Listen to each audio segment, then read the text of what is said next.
Good afternoon, everyone. I am your host, Ivan Quesada. Welcome to Artist on Artist live interview. I am joined by Kayden Merrit. He is a undergrad, BFA 3, you said? Yes, BFA 3. Theater, of course, right? Yes. Lovely. So please introduce yourself. You'll do a better job at it than me. So. No, you're good. Please, Hi, I'm Kayden.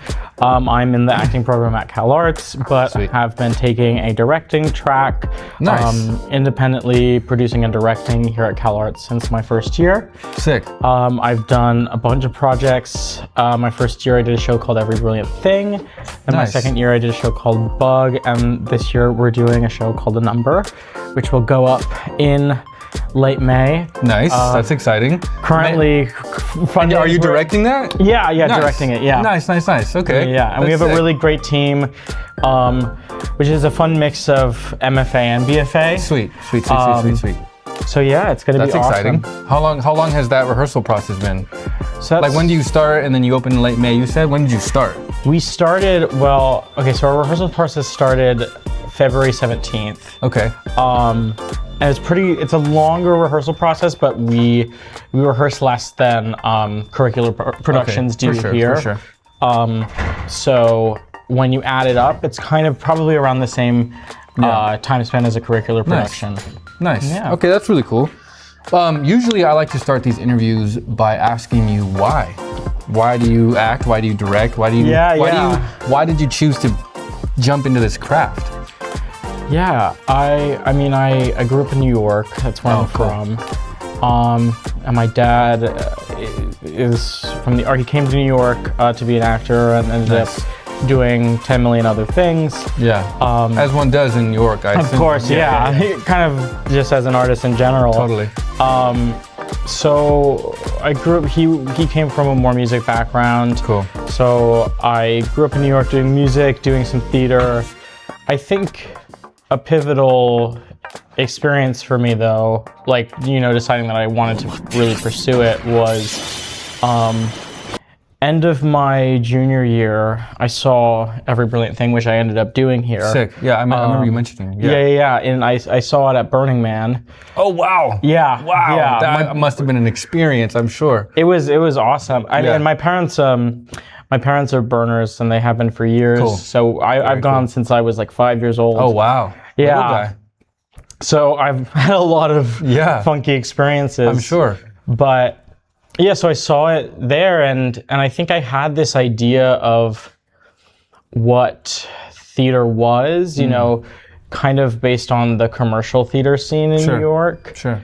And seeing that show, seeing how it used the form of like it being a one-person interactive show was like, whoa, theater can do a lot more than just be film on stage. Right, totally. And that's Besides just a screen on a stage, yeah, proscenium, That's what I've been trying to do, in different ways. Sure. I think it's about, and why, so I started a theater production company called Masked Illusion Company. Nice. And that comes from the idea Mask Illusion Company? Masked Illusion Company. Masked, got it. Okay, cool. Yeah, so the idea is like, the core of theater is this suspension of disbelief. Sure, of course, yeah. I feel like that's this art form as a whole. I think that's a really good way to describe that, yeah. But I think that phrase has kind of become watered down. Sure. And I wanted to name the company Masked Illusion Company because really what I see theater as is like you're having a collective group delusion, and that there's a responsibility as a person who makes theater to facilitate that. Sure. Which is kind of how we do work that we try to bridge the experimental and the sort of conventional. Yeah. Where it's like there's a certain way as a director that you need to establish these rules because you're kind of inducing a group, hypnosis. Yeah. You're the creator of this world. Yeah, and you have to bring people into that. Yeah, exactly. And be very, intentional about that. So of course, yeah.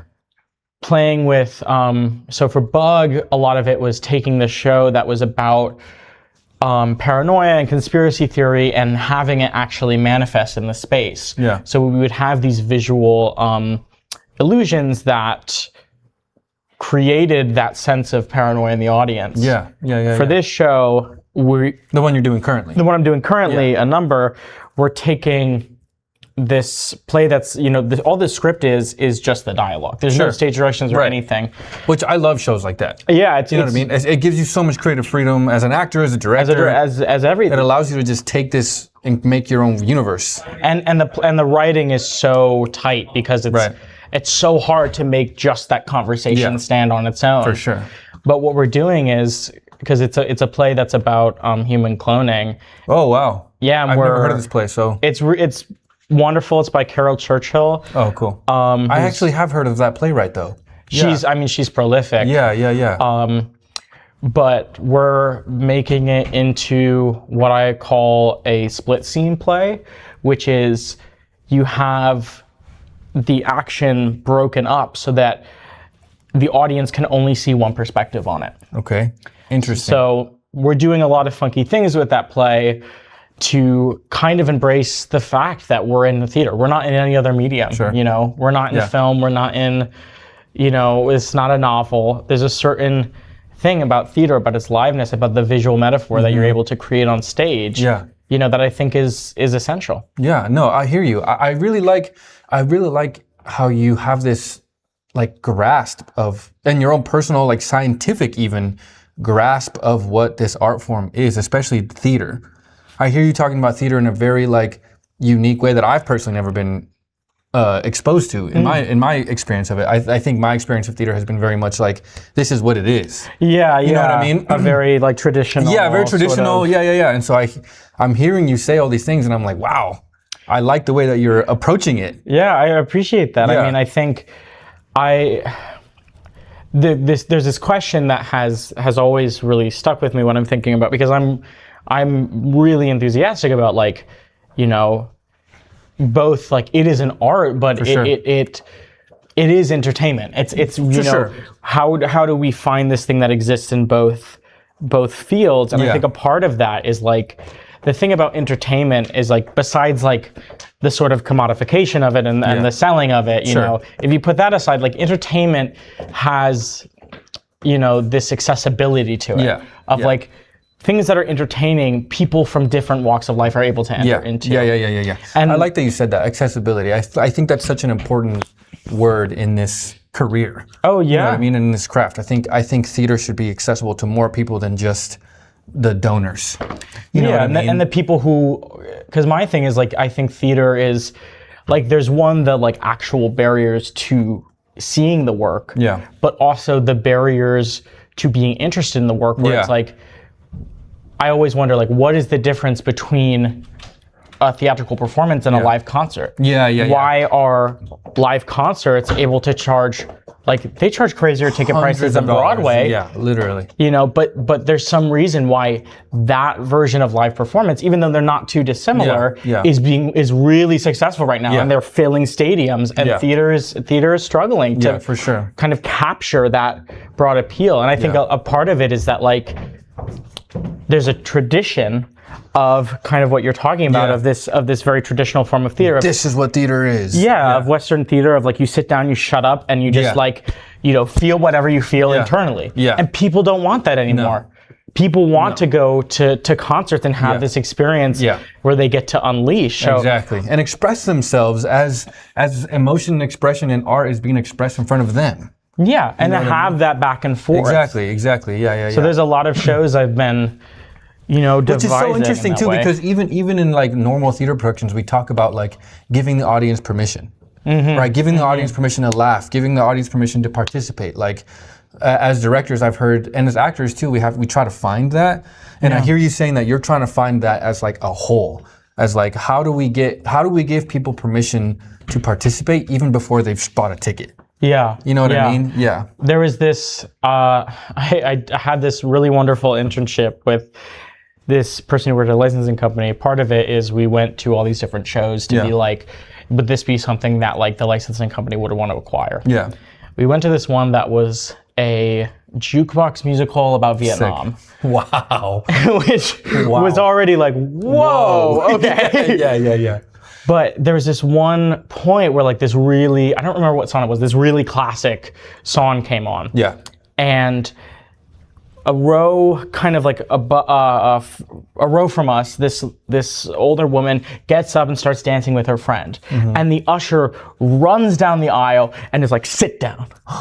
Which to me, I was like, that exemplifies the kind of problem that's happening is like, we say these things like, we need to give the audience permission to laugh and to feel and like to engage, but the medium and the way that we're framing the theater we create. And the culture of it. And the culture doesn't give them the space. Yeah. We're asking them to do something, but then we're not letting them do it. That lady literally had an impulse as an audience member, and someone that is part of this culture came and shut it down. Yeah. How sad. And we do it to each other. Yeah. You know? Yeah. It's when people are too, I mean, I can't tell you how many times where I've been really engaged in something and an audience member has been like, can you stop? Yeah.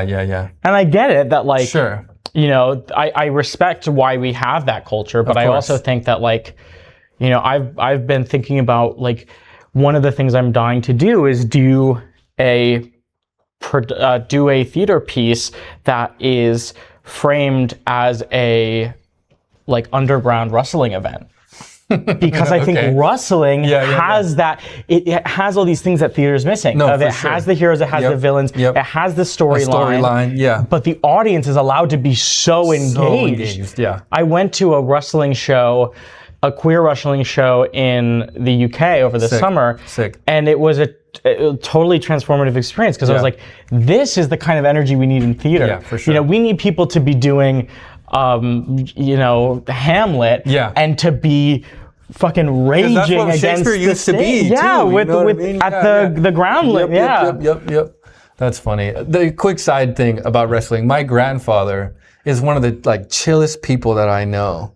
But recently my mom was telling me a story that he used to go to like live wrestling matches and cuss and yell and like egg on the fighters. Like he would stand in the front and just fucking cuss at them. He spoke in Spanish, so he was just fucking cussing at them and like getting them agitated. And I'm sitting there like, what? My grandfather was going to these events like that?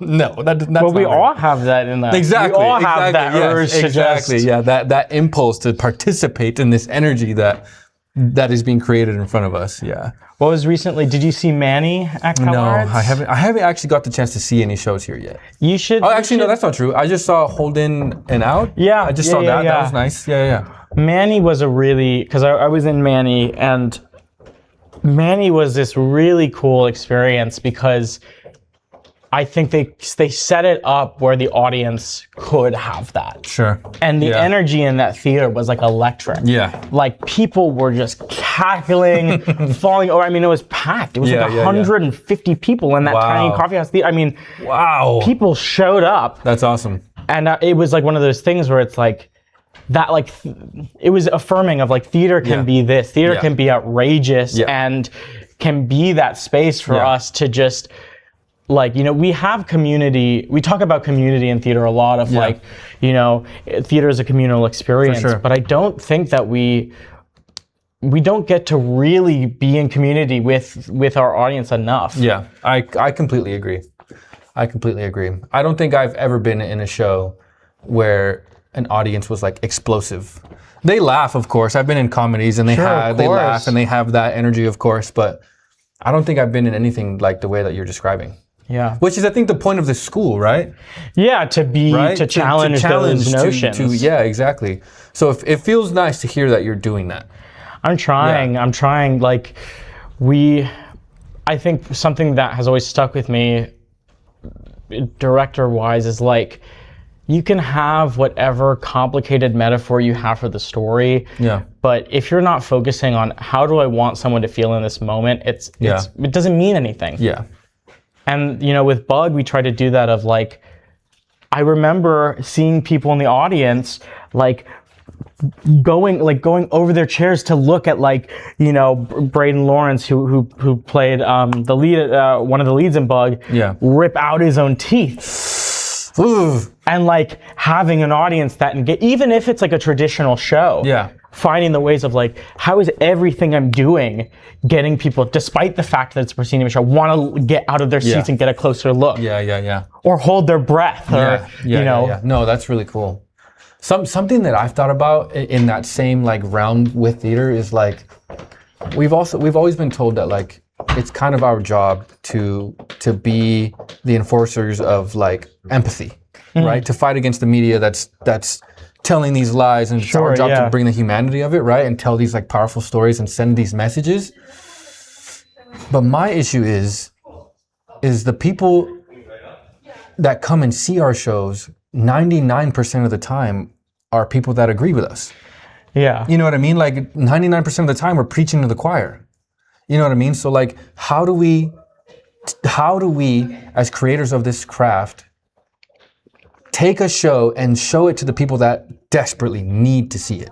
Yeah. Right? That we're telling a message of like, this is the humanity of this experience. And you specifically, the CEOs, the fucking billionaires, the millionaires, the ignorant mother effers that exist, how do we get them to see the show and hear that message? Yeah. You know what I mean? That's always been like, that's what I've been thinking about a lot when it comes to theater, is like, the audience agrees with us. Like the people buying tickets to come see the show, we're on the same page. They don't need to hear this. So how do we get the people that need to hear this into a seat? Yeah. That's been the challenge that I've been like going through, especially with everything happening right now. Well, it feels, I mean, especially we're in Santa Clarita, I feel like Santa Clarita is a very red part of Los, the Los Angeles sort of greater Los Angeles area. Yeah. I mean, I remember seeing like a Nazi biker gang. Yeah. Here. Odd. And then CalArts kind of exists in this little bubble of like, not even liberalism, but like far leftism. Yeah. Like, that kind of range. Yeah. Where it's like, how do we, like, are we as CalArts like sort of insulating ourselves and getting into like this like feedback loop of just like, affirming each other's beliefs. Affirming each other, yeah. When what we should be doing is going out and talking to the community and getting them to hear what we're saying.